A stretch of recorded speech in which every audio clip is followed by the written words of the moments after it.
Eto na mga kabasketball, Justin Brownlee pinagpa-practice na ng Samahang Basketball ng Pilipinas. At Coach Tim Cone, mas naging priority nga ba ang Gilas Pilipinas kesa sa Barangay Ginebra? At Jordan Heading at Carl Tamayo posibleng masungkit ng KBL dahil sa napakaraming magagandang offers nito. At etong head coach ni Calvin Abueva hindi na natutuwa diyan nga sa ginagawa niya. Pero bago yan, huwag kalimutan mag-like at mag-subscribe bilang pagsuporta. Dito nga sa naging interview sa bagong executive director ng Samahang Basketball ng Pilipinas na si Miss Erica D, dyan nga sa finals ng PBA, ay sinabi niya nga na target nilang pauwiin na sa Pilipinas etong si Justin Brownlee para nga makapag-practice, kasi binabanggit niya na may isang linggo daw na pwede na mag-practice. Yun nga lang, hindi pwedeng kumbaga maglaro ng mga official game kasi ang game naman ng Gilas sa 22 pa eh. So pwede na siya mag-practice para sa ating Gilas Pilipinas. Pero February 9, mawawala na yung kanyang suspension kasi 3 months nga lang yung ipinataw sa kanya.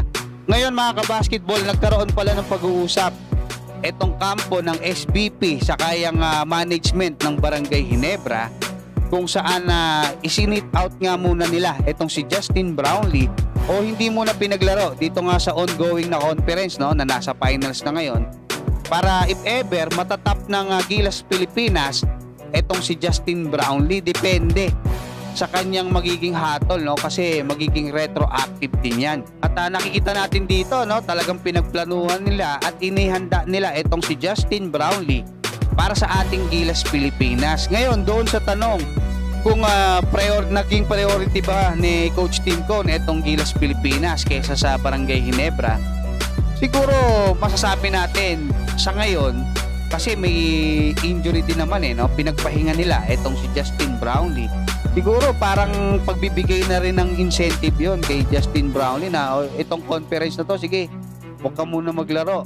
Saka para sa Barangay Ginebra, sa susunod na season naman, 'di ba, na makakapaglaro na sa kanila bilang import itong si Justin Brownlee, 'di ba, magbe-benefit pa rin naman sila. At the same time, natulungan ng Ginebra ni Coach Tim Cone ng SMC itong ating Gilas Pilipinas. So napakaganda niyan mga kabasketball. Ngayon naman, puntahan natin itong dalawang players na posibleng masungkit ng KBL. Sino-sino ba yan? Itong si Carl Tamayo, saka itong si Jordan Heading. Paano ba natin nasasabi yan mga kabasketball? Una, nitong nakaraan inireport nitong si Nabin Ganglani, writer to mga kabasketball, na matapos ngang i-release ng Ryukyu Golden Kings itong si Carl Tamayo, ay nakatanggap siya ng interest multiple mula diyan sa B-League teams sa KBL teams. Actually, KBL ang unang nag-offer sa kanya kasi doon unang naglaro yung UP kung saan siya naglalaro that time at nagustuhan talaga siya. So hindi talaga malabo na ma-operan siya ng marami diyan nga sa KBL. Ngayon, etong KBL mga kabasketball, 'di ba, alam naman natin yung naging problema o nagiging problema ng mga players natin, yung karamihan. Unang-una na nga dyan, itong si Carl Tamayo sa playing time. Si Justin Baltasar, ganun din yung nangyari sa kanya mga kabasketball. Itong KBL, sinasabi nila na target nila yung growth at honor ng players para ma-develop. So ngayon, meron silang inihanda na itong naka-2 taon na sa kanilang liga, at binanggit nila sila Renz Abando, sila SJ Bilanghel, makakatanggap na ng 30 minutes na playing time guaranteed mga kabasketball sa susunod na season para ma-develop sila bilang mas mahusay na player. So napakaganda nun, at alam naman natin na kailangan to ng isang Carl Tamayo dahil siyempre nasanay yan na babad yan sa UP, babad yan kahit nung high school pa lang siya, babad yan.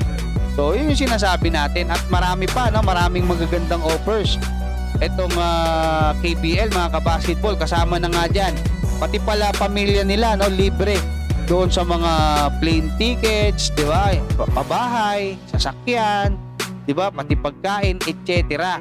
At may sinasabi pa rito mga kabasketball na itong si SJ Bilanghel, magtatapos na nga yung kontrata niya pagtapos na itong season. Posible siyang maging target na itong KCC Aegis na merong big market at 480,000 US dollar to, no? US dollar sa loob ng 3 taon.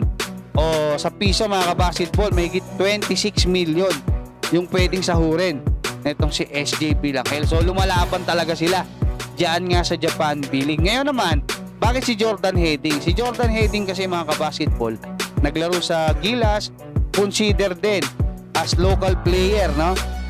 At pinakahinihiling nga ng mga Pinoy basketball fans ngayon na hindi kasama diyan sa Final 12 ni Coach Tim Cone.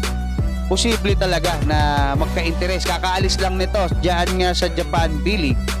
Kaya most likely ang tungo na yan ay diyan nga sa KPL kasi galing na rin siya ng Taiwan eh. Puntahan naman natin itong si Calvin Abueva na nasangkot na naman sa mga gulo, no? Hindi lang isang issue yung nakasangkutan nito kagabi kasi inasar niya yung coach ng San Miguel. Tapos nakasagutan niya pa yung asawa nitong si Mo Tautua. Actually si Mo Tautua hinamon niya nga rin ng suntukan. Pero siyempre hindi na natin didetalyehin yung mga nangyari diyan. Pero sinabi ng kanyang head coach na si Chito Victolero na kinausap niya na bago pang araw yung game 2, kinausap niya na yung si Calvin Abueva. Ngayon, kailangan na naman daw nilang kausapin itong si Calvin Abueva. Sabi niya pa, bukod nga doon sa mga personal fouls na nakukuha ni Calvin, nalalagay din yung team namin sa penalty. So, parang hindi pwede yun, hindi pwedeng gano'n, di ba? Kailangan baguhin yun. So, yung sinasabi niya, hindi siya natutuwa dito nga sa ginagawa ni Calvin Abueva. Hanggang dyan muna mga kabasketball. Maraming salamat at God bless sa inyong lahat.